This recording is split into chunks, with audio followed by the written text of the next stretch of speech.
Arne. It's a real pleasure to join you in this excellent meeting.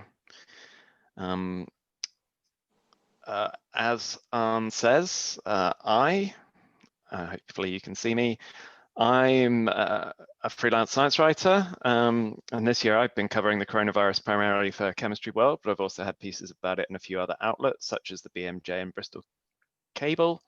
I'm also chair of the Association of British Science Writers, co-organizer of this event. This is the ABSW's third COVID-themed event this year, and second big event after the UK Conference of Science Journalists in September. Anyone out there who is a journalist or writer of any sort that might touch on COVID-19, or any academics or students who aren't members already, please do consider joining the ABSW, and I will just pop a link in the chat on that. But if you click on that link, you'll actually see a picture of our keynote speaker, Kevin McConway, Emeritus Professor of Applied Statistics at the Open University and former Vice President for Academic Affairs at the Royal Statistical Society. He's well known to the journalism community through activities like advising on Radio 4's More or Less, and his highly active role in the Science Media Centre. He's due to talk to us about whether the new coronavirus will lead to new ways of reporting on statistics. He'll talk for about half an hour, after which I'll respond for about 5 minutes, and then we'll open it up to questions and answers. Please leave your questions in the chat window at any point, and I will keep an eye on them. So please give a warm round of applause emojis for Kevin. Thank you very much. Thanks very much, Andy. Thanks very much for that very generous introduction. And thanks very much to Arne for inviting me to do this. I'm in the enviable position of speaking first, so nobody can scoop me. That takes away some of the slightly scary aspect of communicating to people who are experts in communication, which is always a slightly nerve-wracking thing to do. So I shall just share my screen, assuming that will work. Famous last words. I hope you can see that. Somebody let me know if you can't. So I start with a question. Will the new coronavirus lead to new ways of reporting on statistics? And actually, I'm not sure that I really get to answer that question in the end, but I hope to at least throw some light on some aspects of it. And what I'm actually going to talk about in detail is what I said I was going to talk about in the abstract. But first, a story. I like telling stories. A coronavirus example. Which went strangely wrong in some ways, though I think I and David Spiegelhalter was also involved, made a useful contribution to that. What happened was, if you cast your minds back to April, late April this year, what was going on in this country was we were coming down from the first wave, the first horrifying wave of coronavirus infections and deaths and hospitalizations and all that. And people were beginning to discuss when schools ought to reopen, whether schools ought to reopen. And the same discussion was happening in other countries as well. In particular, it was happening in Germany, even though the level of infections and deaths in Germany had been a lot less than it had been in the UK. So this was being discussed. And there were voices on both sides. There was discussion about whether this was safe for everybody involved, whether it would cause problems. And in Germany, on the 29th of April, this preprint appeared on a server in Germany. It was written by a bunch of people at the Charité, which is a medical research center, very well-known medical research center with a Institute of Virology in Germany.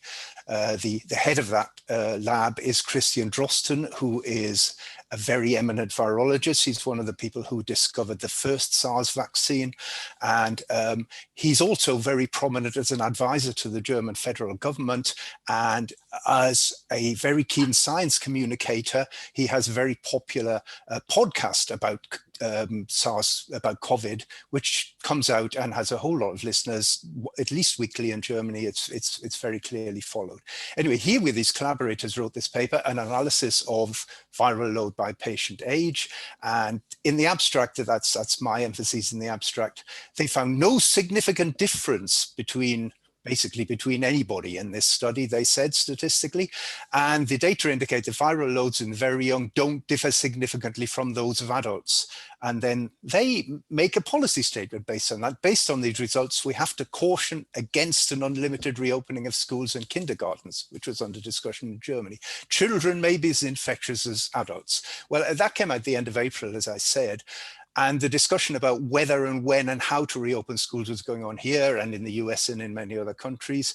And scientific evidence was being quoted on both sides. Actually, most of it generally in favor of reopening schools, at least in a limited way. But one thing that always came up on the other side was this particular preprint. And I won't tell you exactly what it said. I haven't got time for that. But it had some nice pictures in it. Here's something which you probably can't see very well. Each dot represents a person. What's going on here on the vertical axis is a measure of the viral load, and high viral loads, roughly is speaking and saying people are more infectious. An interesting thing is they grouped the data by ages. It wasn't necessarily a good thing to do. These are people aged 1 to 10, and these are 11 to 20. So these are young people they're particularly interested in. And you can see that there aren't actually that many of them compared to the huge numbers in these older age groups. And that's because this is based on the test results from people that happen to be tested, have PCR tests for COVID. For whatever reason, the Charité lab was one of the people that were involved in the high level of testing that was going on in Germany. So there's kind of not much invitation there anyway. And an awkward thing about the analysis was they did everything with either this group of ages, which are 10-year age groups, or this other one, which is those are people at kindergarten, those are people at grade schools, they call it, those are people at high school. And again, you can see there are very few of these younger age groups, which were the main focus of interest. Well, what happened was that David Spiegelhalter and I were concerned about this because we felt the statistical analysis wasn't correct and that people were using this in a political discussion to support something which it didn't actually support. And so we thought about this for a bit. We thought, what shall we do? And we decided to write a blog about it. And this is the top line of the blog. We described the fact that the study actually provides evidence in the opposite direction. It provides evidence that viral load is lower in young children than adults. And what's wrong with it is that it was analyzed wrong statistically. But the other thing about this is if you look at the date on it, 25th of May, that's almost a month after the original paper came out. That was because we were concerned about the political use being made of this, the policy discussions being made about this, and they took a bit of time to get going. Before this had happened, many statisticians, several statisticians, including in particular one very senior Swiss statistician, an epidemiologist, Leonhard Helt, had posted blogs and preprints pointing out the statistical errors, but basically nobody seemed to have paid much attention to them. So we went in all guns blazing. We put out this blog on the 25th of May, and we tweeted about it, and then we sort of stepped back to see what would happen. Well, this is one of the early things that happened. This is a story from Bild Zeitung, the German, I suppose you call it a tabloid, populist newspaper. And here we are, Cambridge professor, it didn't mention me, criticizes the star virologist Drosten, didn't say anything about the other authors. And this, we did say this, we said this at the beginning of our talk, translated back into English. We recommend the error is acknowledged and the study is withdrawn. And what did the story contain? Well, there's a picture of the great man, and he is an important man. And what did they say? Now it's clear that the results of the Drosten study aren't scientifically sustainable. And there we are, David Spiegelhalter, and it's spelled my name wrong, but that's a detail. And that's what we said before. And it bigs us up really quite big. We count as luminaries in our discipline. We're listened to internationally, and we show that's a load of rubbish. And of course, they got in touch with David and in fact me as well. And he said he didn't have anything to add to the story, which was added in their story and makes it take a particular view. What's not said there is we're actually slightly under siege by the German media at this time, who wanted us to comment. We did comment in the end by putting out a single comment through the German Science Media Center. Well, how did this story end? It ended by them actually revising the preprint and coming up with a much more subtle analysis of the data, something which was much more appropriate. It maybe wasn't perfect, but it was a lot better than it was. Although it has to be said that in Christian Drossen's podcast, he did make some side swipes at us and at other statistical critics. We're not virologists. Hey, what do we know? Epidemiologists started getting in as well and saying, yes, actually they got it right and you didn't. And he said, well, they're not very good epidemiologists, but these things happen in science. Anyway, how did this happen? How did we get involved with the Bild Zeitung?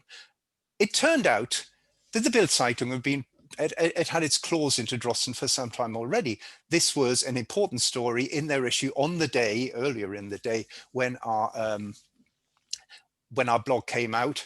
Drosten's study about infected children is grossly false. And how long did the star virologists know about this? And in fact, on the following day, this was the lead story on the front page of Bild. Did Bild lead the Drosten mathematician, that is the lead author, Terry Jones, of this paper, into a mistake? And Bild had given the Charité the right of reply when they wrote this rather rude story about them the previous day. And they'd said, well, you drung up our mathematician, the lead author, who is an English speaker, and you confused him, and it was all your fault that he said something that wasn't quite correct. But the thing I really want to draw attention to here is the URL at the bottom. This is in the political pages of Bild, not in the health pages or the science pages or anything like this. This had turned into a political story. So what, if anything, does this teach us about what was going on? I'd like you to imagine what would happen if the preprint had come out in a different year, when there wasn't an infection around that was infecting tens of thousands, killing people and locking countries down. Well, it's quite likely that neither David or I would have seen this. And if we had, we'd have done what one's supposed to do with a scientific preprint. We'd have commented to the authors. We'd have said, you got that wrong. Maybe we would have done that in public on an archive. We wouldn't have involved ourselves in the public way that we did with all this tweeting if the politics hadn't already been put there by the original authors and continued by others. Christian Drosten has a strong public profile in Germany, as I've said, and the debate is just as polarized there, it still is, as it is here. And there's a question which came up in hindsight: how far should we have checked on the situation in Germany before we got involved in this way? Because, as I said, there was a huge Twitter storm about this. I picked up an awful lot more Twitter followers, but I'm still getting likes on things I tweeted right back then, and also likes on things, other tweets from other people that criticized us. I do speak German, so I should have looked. Just one more thing on this. Very good paper came out very recently, a comment piece in Nature by Michael Blastland, a journalist and broadcaster, and several others, including David Spiegelhalter. And it gives rules for evidence communication. And one of the rules it gives is that people communicating evidence should strive to inform, not to persuade. And what I've been asking myself about this is, did we strive hard enough? We chose to comment on this, so we were informing, but a decision to inform on something could be seen as an attempt to persuade in a certain way. We did not recommend anything about what should happen in schools. We were merely pointing out the statistical flaws, but this was taken as evidence by others for taking a particular line on reopening schools and going gung-ho, just open them straight away. We did not intend that. We did not write that, but that didn't mean that what we said was not used in that way. Okay, so let's move on to some more general things. What hasn't actually changed about the reporting of statistics and science generally, but I'm a statistician, so statistics in the newspapers? Well, what I'd say is, what hasn't actually changed is the fact that statistics, or numbers at any rate, are ubiquitous in the media.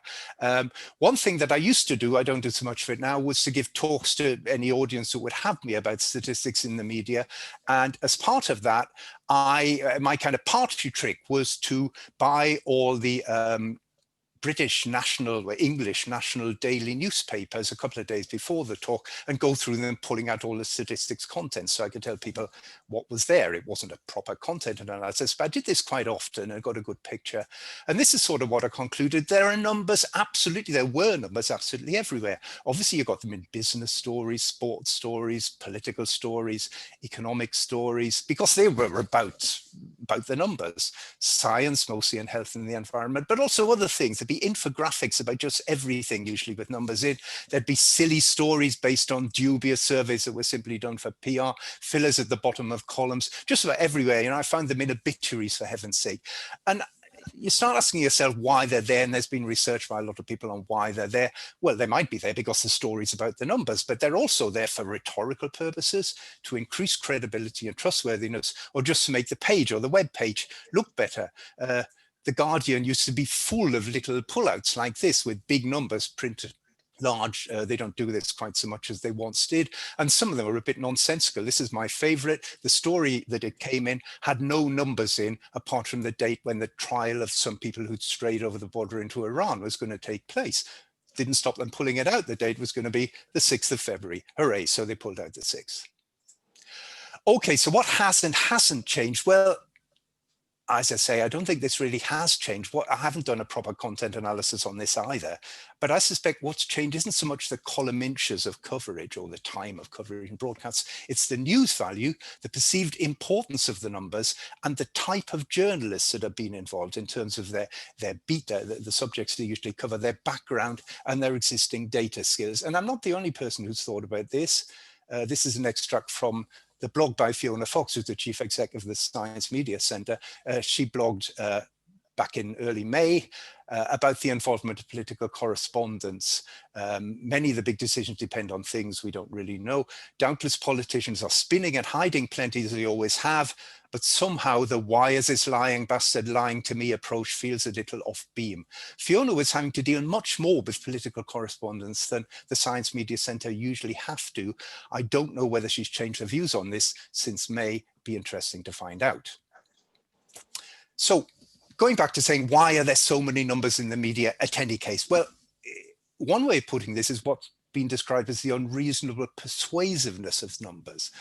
Numbers are often used not as directly for their information content, but as devices of rhetoric. There's an interesting recent paper by Brendan Lawson and Matthew Lovett at University of Leeds, which actually isn't about reporting directly anyway. It's about Prime Minister's questions, about the discussions between, as you call it that, between Theresa May and Jeremy Corbyn about the National Health Service winter crisis. Yes, there have been winter crises before, and they point out that a lot of what was being done is working on a particular kind of agreed platform of what should be discussed, and then using rhetorical devices to use the statistics as tools. Of course, that goes on. There's also the issue of using numbers as a good way of shutting down argument. Those of you who, like me, lived through the Thatcher years in the 1980s will remember that Margaret Thatcher was terribly well briefed on statistics, and she managed to prevail in several arguments, several discussions that she had, by coming out with all the numbers that whoever was discussing this with her simply didn't know anything about. Simply didn't know about as much as she did, and that would kind of shut them up, and it looks as if she won the argument. There's research by Willem Kutzenreiter at the University of Leiden. Several studies have been done there on the way in which numbers can, just putting a few numbers in, can increase the credibility of the story. But this isn't the whole story. I haven't got a book out. Tim Harford's got an excellent book out, so I'll plug his instead. His new book, How to Make the World Add Up. And what I find most interesting about this is that the first rule isn't about correlation, it's not causation or anything like that. His first rule is search your feelings. Ask how a particular number makes you feel, and keep that in mind, keep that in your conscious mind when you're thinking about what the number might be telling you, in the same way that you would with any other kind of evidence, any other tool in an argument, because people often don't do that. People often say, it's a number, that's the position. People think numbers are objective and value free, but at the same time, they talk about lies, damn lies, and statistics. So this is complicated, and we don't think about them properly, always. So anyway, that's ubiquitous statistics. Another thing that hasn't changed is poor communication of uncertainty. Well, why communicate uncertainty at all? You know, it muddies the story. Here are a couple of reasons. This is a paper came out last month in a medical journal, Evidence-Based Medicine, by some community medics, well-known ones. Information and rational decision-making, explanations to patients and citizens about personal risk of COVID-19. And the examples they looked at were the information sent out to people about shielding, and the information people got when they got the results of a COVID test, particularly if it was positive. And this is what they concluded. They said there was no reference in this communication to the uncertainties, but the advice was not based on certain evidence, on secure evidence. It was completely well known. And evidence-based policy, they said, and this is agreed by people who work in this area, means that policy and public advice should change as better evidence emerges. And if the advice changes and you haven't said it was uncertain in the first place, that destroys trust. And medical ethics requires, in any case, honesty and openness about the limitations as well as what's known. And they recommend that the admission of uncertainty in such communications is regarded as a strength of communication and desirable by policymakers. Well, when that happens, I will cheer, but I'm not holding my breath. And there's more on this. There was a BMJ editorial last month, which had the subtitle or stand first, whatever it was. The more certain someone is about COVID-19, the less you should trust them. And there was a good article on Unheard by Stuart Ritchie, who's a psychologist who writes about science in general, bad science, and Michael Story, who's a forecaster, which also covered this thing. But what about the issue of destroying trust? Well, there's research on this by people at the Winton Centre in Cambridge, the one that's chaired by David Spiegelhalter. They had a paper that came out earlier this year on the effects of communicating uncertainty. They did experiments on this. It's, you know, this is experimental results. It's not just them sitting and making up what they think to be the position. And this is what they say about the significance of this. They say that communicating uncertainty numerically only exerted a minor effect on trust. Did have an effect, but it was very minor when this stuff was expressed uncertainty. And they point out that people do perceive greater uncertainty when it's communicated. So the communication has been better. People have been taught more, and it hasn't made them distrust the numbers, the key numbers, in any particularly important way. So why not do it? Why not do it better? Well, one issue why it's not done better is it's actually not easy to do. And I'd just briefly talk about this. It's complicated. And the problem is there are different kinds of uncertainty. Let's think about a recent decision. Imagine that you're Boris Johnson deciding on the tiering system that we've just gone into in England, dividing the country up into tiers with different levels of restrictions on what you can do. Or you're writing about that decision. There are two different sorts of question you can look at here that are uncertain. How many people are infected now in different parts of Kent? If you're not from the UK, there was a lot of discussion about Kent in the extreme southeast of England having particularly high case rates. The case rates had gone up very quickly, and there was a lot of controversy about that. Now, in principle, you could know how many people are infected. You could test everyone, and then you would know. I mean, of course, in practice, it's completely impossible. You've only got data on a relatively small samples of people. But in principle, you could know this. And it's uncertain, but it could be known. And there's a horrible Greek-based word for this, epistemic uncertainty. But the word doesn't matter. The fact is, it's a slightly different kind of uncertainty from the next one that I'm going to describe. Because the decision would need to depend on what happens in the future if Kent or anywhere else is put into the highest level restrictions, that's tier 3 in England.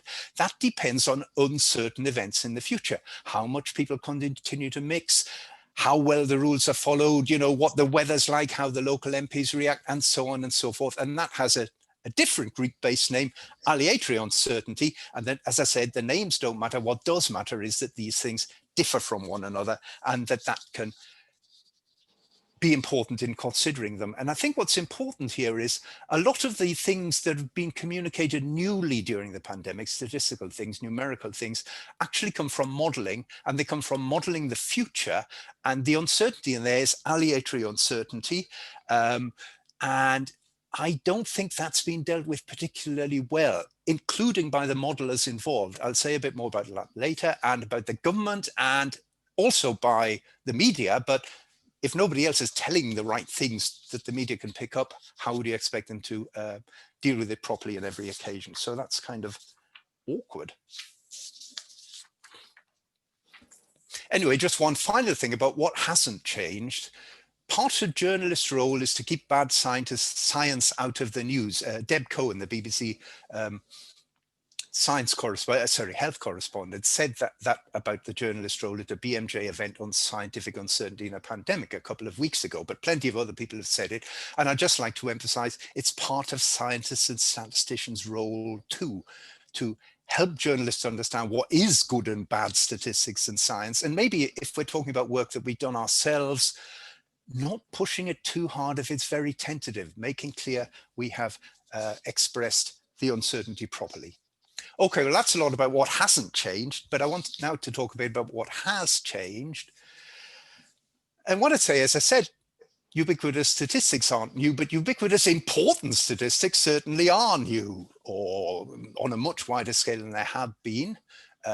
We've heard about David Spiegelhalter's memorable phrase number theatre, and I would say this has a close relative, it comes up in the government briefings as well, chart cinema, and some of it is pretty badly made cinema, and horror stories that are pretty artificial.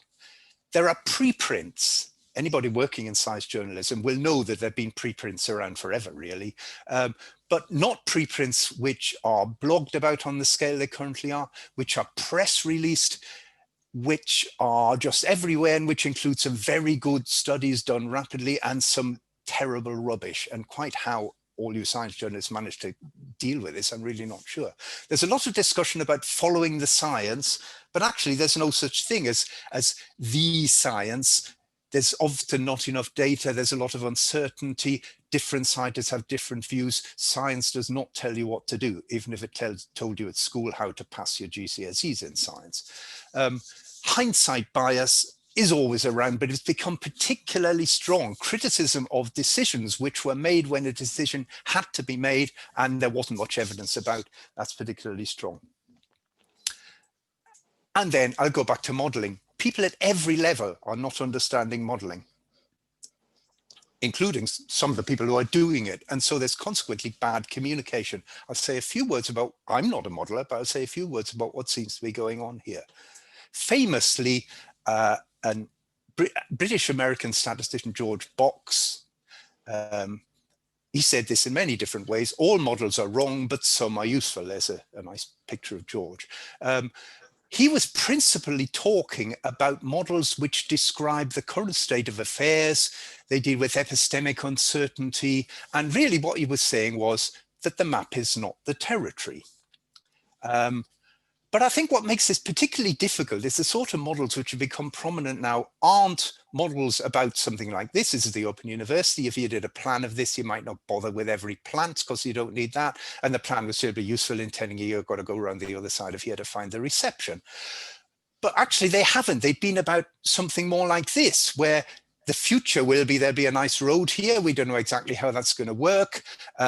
It's not yet knowable in detail. There are models. The models that have been presented often look at one aspect of this, one single scenario, and that's what's put forward. Sometimes it's said this is only a projection. Sometimes it's said, well, this will only happen if certain things follow, if certain of our assumptions are made, but that doesn't always come across clearly. It isn't always said by the modelers. Some of the assumptions they make are clearly never going to happen. Is it likely, for instance, with some of the projections that were being made right at the beginning of the pandemic, that the government won't do anything about anything and that people won't change their behavior? Of course it's not. So why present a projection which is based solely on that assumption? Okay, I've got a couple more things I want to say. I'm going to go through a few more examples of things that have come up in the COVID pandemic, which illustrate that the same old issues about communication of statistics have arisen, but in new contexts, in ways that perhaps more people have paid attention to. First of all, not comparing like with like, and I'd like to talk about daily counts of new infections. I mean, these come up on the news every day in the daily briefings when we used to have those things. They're on the government dashboard on gov.uk. But they're misleading. They're particularly misleading in comparisons over long periods of time, because how many cases are confirmed depends on how many people were tested and on which people were tested and on when the tests were reported and things like that. And media outlets have varied considerably in clarity on this. I'll show you two examples. This one here, just really concentrate on this thing. This is a banner that appears in a lot of stories on the Guardian website. It does include those numbers. Those numbers are the numbers that appear in the daily dashboard. They're not making them up. They didn't invent these. But look at the daily cases one. This is what's going on now. Huge peak in confirmed cases. This is what was going on back in March and April. Now, anyone who lived through this knows there were far more cases then, far more cases then. So why are they looking like this? Why is it like that? It's like that because of what the BBC now present when they present this, as do some other outlets. They divide it into the period when only targeted testing was going on and when wider testing was available. It wasn't as clear cut as that, but it does make it clear that you can't compare this with this. And it's not true that the number of cases now is way above the number of cases then. I mean, the trouble is that if you just see this, and the Guardian is far from being the only outlet that does this, and you haven't thought about this much, you may think, this is rubbish. I know how awful it was back then. I had friends who were in hospital, I had friends who died. I know it's not as bad now. It might be bad, but it's not as bad. So this is rubbish, so we'll ignore the whole lot. I think that does destroy trust because it's misleading, apart from the uncertainty not being shown. Right, another one. Bafflement about false positives and false negatives. This has come up all the time recently over the results of PCR swab tests. But the point is, this isn't new either. People's intuition about errors in diagnostic test results, identification results, are notoriously awful, and they've been misreported a lot in the past. And in the past, this is applied to health screening, mammography, screening for prostate cancer and things like that, but also about live facial recognition cameras. And the difficulty here is that there are a lot of different things going on. There are two ways these results can be wrong. There can be false positives. You say someone is the criminal or the wanted person on a facial recognition camera, and they're not. That's a false positive. False negative, you miss the criminal when they're going past the camera. You miss the person who actually is infected. And particularly in the summer, when the measures of levels of infection in the UK were pretty low. Loads of erroneous statements were put out, but several science journalists did spot this and reported the position correctly. I'd like to thank them. Here are a couple of pieces by them. This is by Tom Whipple in the Times, this is by Tom Chivers. They both, and these were the only people that discussed this, they did discuss this with a great deal of clarity, and as did others, and I think it's really important that that was done. People did read these.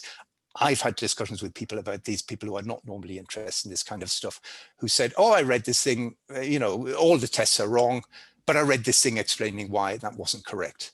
And then the final one on this, correlation is not causation. Just because one thing happens in association at the same time as something as another, it doesn't mean that it caused the other thing. So this is from a story in the Mail Online, end of September. The headline was, did the August bank holiday and Black Lives Matter protests cause COVID-19 cases to rise? Went on, figures suggest an uptick in infections following both, but experts say it's impossible to tell. Well, of course, it is impossible to tell. You probably can't read this. This is talking about a mass anti-lockdown march on August the 29th, and there are all sorts of other things. Some of these are kind of reasonable changes. Groups of 6 people can meet. But this is Black Lives protesters toppling the statue of Edward Colston.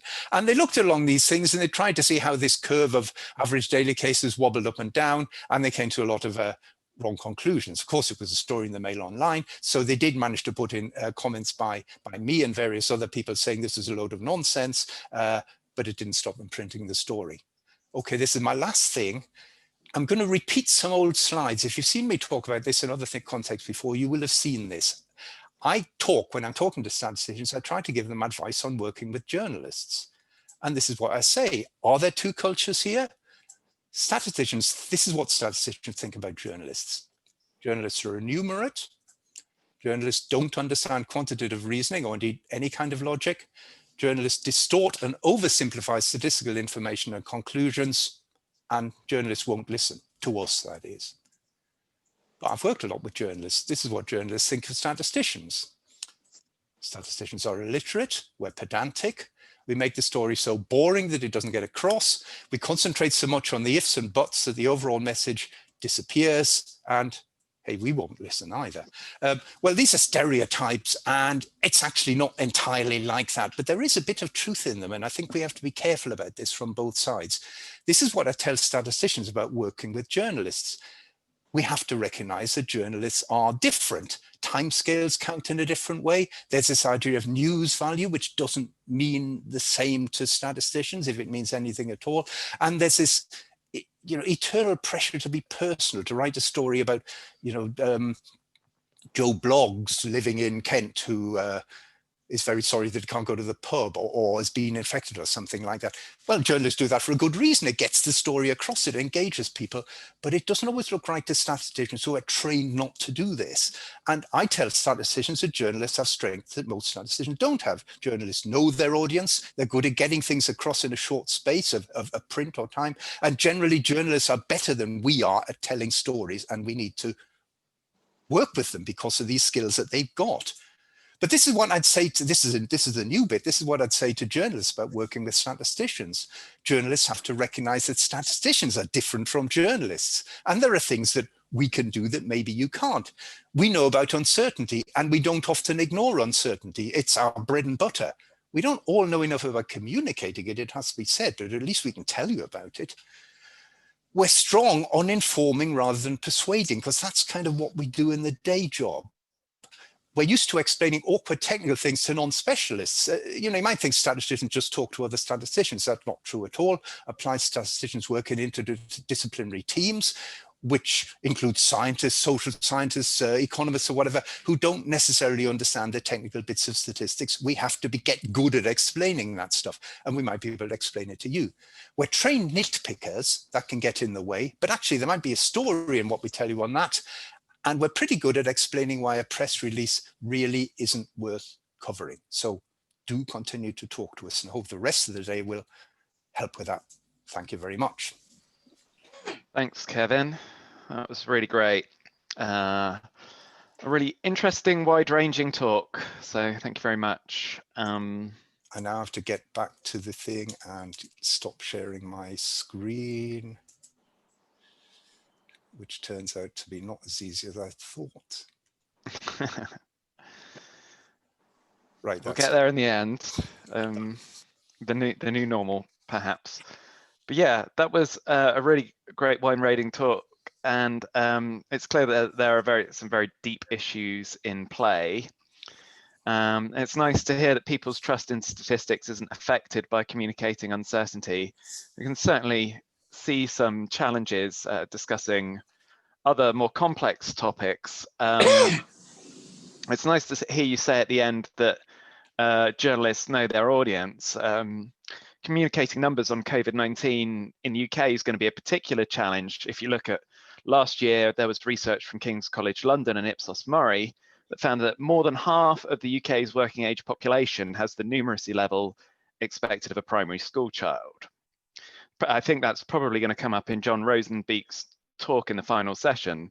So, that does make trying to communicate some of these stats really difficult, and it's really encouraging to hear that those efforts do seem to be going okay. But all of the science writers and journalists here no doubt know who their audiences are, and those audiences may or may not include the groups with low numeracy levels, but someone has to reach those people, and there's a lot of work that needs doing to get that message across. And as such, your comments, Kevin, about the relative expertise of statisticians and journalists are really well made, I think. The way that we can exploit statisticians' experience in getting their message across, that should be really valuable in providing the best metaphors and analogies that's going to be effective in communicating. And I think it's also, though, very clear that the pandemic has shown the value of specialist science journalists with a grounding both in aspects like statistics and how to communicate with their target audiences. Over the recent months at the Association of British Science Writers, we've heard many times that even at general audience media outlets, senior editors have been relying heavily on the expertise of their specialist science journalists. I thought your story at the start about built and the way that even a fairly vanilla statistical discussion could become so divisive, that was a really good illustration of how things are in the world today. And I hope that as statisticians and journalists and everybody here is becoming more skilled at handling this, but I think it's a really good reminder. We need to ask ourselves whether we're spanning the full spectrum of opinion with our coverage, or whether we're fanning polarization. And I think that's something we've been looking a little bit at the ABSW, but it's definitely something I think we all need to think about a bit more.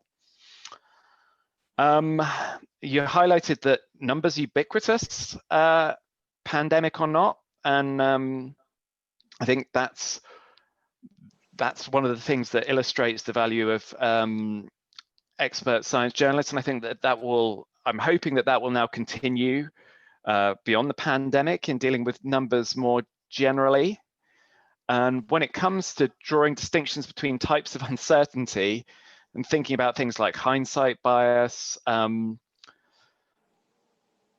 I would feel like it's quite tricky to squeeze that into a word count when we're doing journalism. It's quite next level, but clearly there are some journalists doing that really well. The Tom Whipple and Tom Chivers that you highlighted are doing a great job. But as far as recognizing the uncertainties and keeping bad science out of the news is what you said, I think. I generally agree, but I think we have this responsibility to focus on great threats, and it's not necessarily, I think we do need to work together as journalists and other experts to try and work out, whether something that comes across as a great threat, whether that's worthy of reporting on. The points that you made about uncertainty, I feel like there was some good kind of, yourself and David Spiegelhalter, and also people like UCL's David Kulkahoon have done a great job before the pandemic of highlighting issues around false positive and negative rates and things like screening. And I think that knowledge has really been used well by the journalism community through the pandemic. And I hope that will continue to spread further, and something that we can help make the country as a whole become very familiar with. And I'm hoping that we can then, moving forward, try and address the issues of things like lags between cause and effect, like you illustrated in the Daily Mail data, and comparing like with like that you highlighted in the Guardian. I hope that we can learn about that and deal with that moving forward. I'd just like to mention some positives from the pandemic that I've picked up in my own work and cover it, which is that the public, I think, is now better informed than ever about infectious diseases and statistical concepts like the R rate. And I think the way in which science and journalists are communicating more flexibly using platforms like TikTok, I think that's happening in ways that should empower otherwise hard to reach groups to handle these tough ideas, because because people are being reached by journalists and other experts.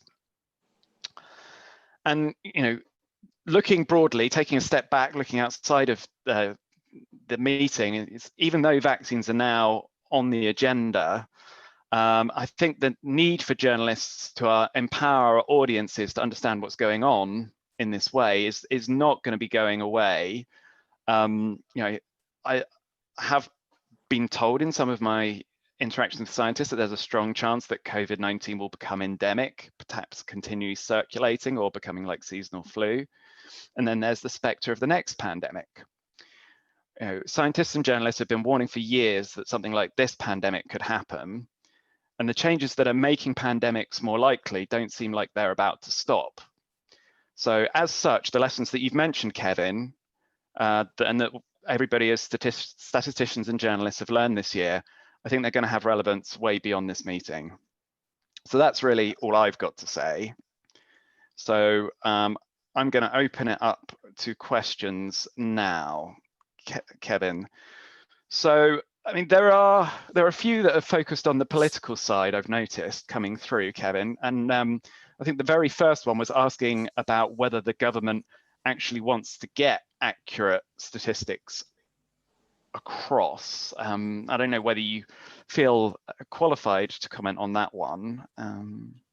Well, in a way, not, because I don't know what the government are up to. I don't have sort of mysterious wires into what they're doing. My feeling as an observer, observing the coverage in the same way that sort of anybody might have done, is that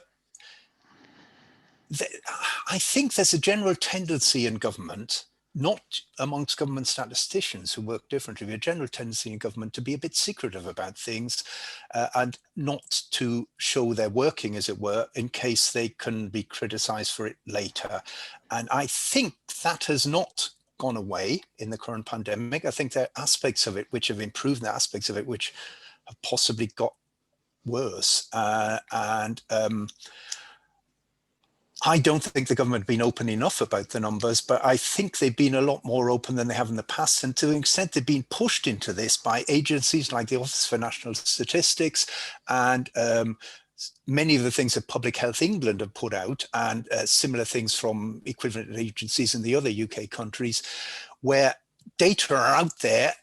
Journalists are picking up on this, using it effectively, using it correctly, or sometimes not, but actually telling the public about these things, even if the government didn't. And I think that's been helpful. That's an important role of those agencies. Remember, the ONS is independent of government. It only reports to Parliament. And I think that's a positive sign.